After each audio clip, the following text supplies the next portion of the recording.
Hey guys, welcome to the fish room on this fine sunny afternoon. Sorry about my voice and stuff, a bit full up with a cold, came down the other day. It's totally coronavirus. It's not coronavirus. Anyway, so today, been off to Bunnings, gone and collected stuff so that we can start to do the changes on this tank.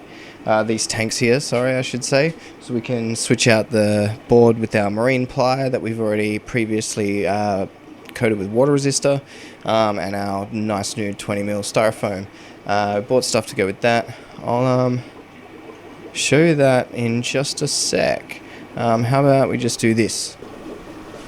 So I've been to Bunnings and we've collected a few things. So I've got this mat here, this mat board, 10mm Eva foam flooring stuff. And what I'm going to do is I'm going to cut that clean to fit in between the tanks here because this old core flutes had it. So when we pull the tanks out, put them back together, I like to have something between the tanks because I have them close together and it's just that little bit of padding so they're not just bashing the tanks completely close together if there is any flex at all. We also went and got some tubs. Tubs so we can put the fry that are currently down in here. Got the two spawns, the first spawn of parathraps, which are way big now. Gonna start getting them out there because they're big. They're just absolutely fantastic, grown phenomenally. They're about a month and a half, 2 months old now. Really good. And then we've got the smaller ones here that are, I don't know, maybe 3 or so weeks old. That was the spawn after them. We've had 2 more spawns, one from the same parents because these 2 are the same genetic line, and then there's another pair that spawned just down here that I took out because they got beat up by the other pairs. I had 3 pairs perfectly in the big 6 foot and they had their cordoned out areas, but then there was just a point where obviously the balance tipped and we've just got 2 pairs in there now and they go gorgeously in there. They're awesome, but the third pair's come out here, but I'm thinking about maybe, I don't know how much demand there is for these parathraps at the moment out there in the market over here in Perth. Let me know in the comments if you're keen on any, but I think I might take some of this other genetic line even just for myself because I might move some pairs on and then just grow some out and pick the best ones and keep doing that to keep moving forward, but I'm not too sure how many more I need to be taking. You don't want to flood the market or be stuck with all the having to cull all these fish that there's just no demand for whatsoever. So so we've got the tubs there so the fry can go in for maybe 24 hours since we're going to silicone those up once we get to it. That's going to be really good because they are painted with and treated heat treated as well. Glass pads from the treating plant at work, so that'll be good. I'll almost be able to color code these, so even when I get the whiteboard up there I'll be able to color code the fry tanks on feeding schedules, water changes, what's growing out and what's in there as well, so that'll be good. As you can see, it's a little bit of a mess here. I'll get to that in a minute, but first off let's continue on with what else we got. Got the glass silicone to do the gluing of the plugs on the tanks, always important. Aforementioned shelves to put the new whiteboard up just to track mouthfuls, spawns, feeding schedules, water changes, etc, etc. Always good to have a note up there, especially if anyone else comes in, maybe even the missus comes to do something, she knows where something's at and sure she feels inclined to feed some fish just because she feels like it. She knows what foods go where and at what times. Got some more connectors, some straight throughs for the airline along the roof. Just want to run some more lines down here. I've been running one over from the central line because I used to run a central bank of tanks down here but cut down a little while back. I might run 2 more down here. I want to make a bit more of a manifold when we redo this, so I've got a manifold that comes off so it's just less of a complete just cluster of just hoses everywhere. They've got these new taps. I used to like these I don't know if I can show you. There's these black taps.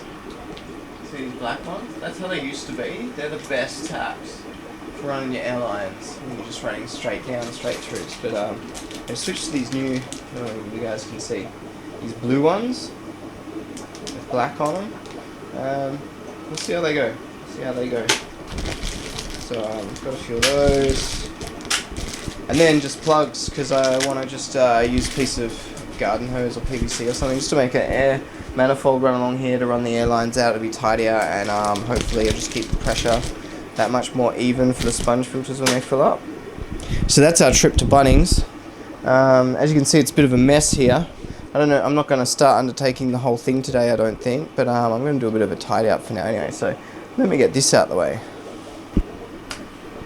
So now that we've cleaned off the top of those tanks, just got all the fake plants off, the nets, the breeding traps for guppies, we can take the top glass off and give these tanks a bit of a pooper scoop and just get them nice and clean, ready for the transfer when we do it in the next couple of days. So bear with me while we get that sorted.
Alright, there we go. Sponge filter's clean. We started a pooper scoop on there.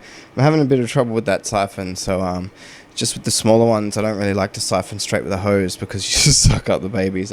Same with those, so I think I'll just, when I do the tubs, I'll net them out and then clean them out completely properly then. So that'll do for those quick changes and cleans in preparation for doing the switch out. So that about concludes that portion of it. I'm just trying to think what else I can. Let's go get this biomass out the way anyway. Stick with me. Biomass. Blah. Okay, let's get this top glass back on. Blue. So there you go, top glass back on. Tanks are a bit cloudy, as I said, from doing the changes and stuff, but Fryer loving it as usual, more air pummeling along. And that's all basic prep done for the actual, drain down and such. So there you go. Some of you might have noticed that when I do my sponge filter changes, I don't just go hose them off in the tap. I actually use a bucket that's already got water taken from the tanks. That's because we don't disturb the actual good bacteria that's in the filter then so much. We're just cleaning out the excess detritus and excess biomass so that the filter can continue to function at its optimum and continue to pick up that particulate. But we're not damaging that bioculture. We're just cleaning it in the same water that's come out of the tanks. So I think that's always a good practice to get into. It just helps to get rid of any shock to your biosystem when doing those changes. I find it helps to reduce any potential bounce back or ammonia spike that you might get if you do hose off with your chlorine water and stuff like that, and really get in there and kill off a lot of that good biosome. So it's just something else to consider when we do these things. So tank's a little bit cloudy still from the cleaning, but that's to be sure. Here's some little baby parathraps, the youngest batch that we've got coming through. So let me know again if anyone's interested in that. Yeah, I'm hoping to get on with this again soon. Might sort some new top glass and stuff for these tanks from work when I get a chance. But till next time, guys, like, comment, subscribe, and all that. And I'll think of something else to try and entertain you guys. Cheers. Bye.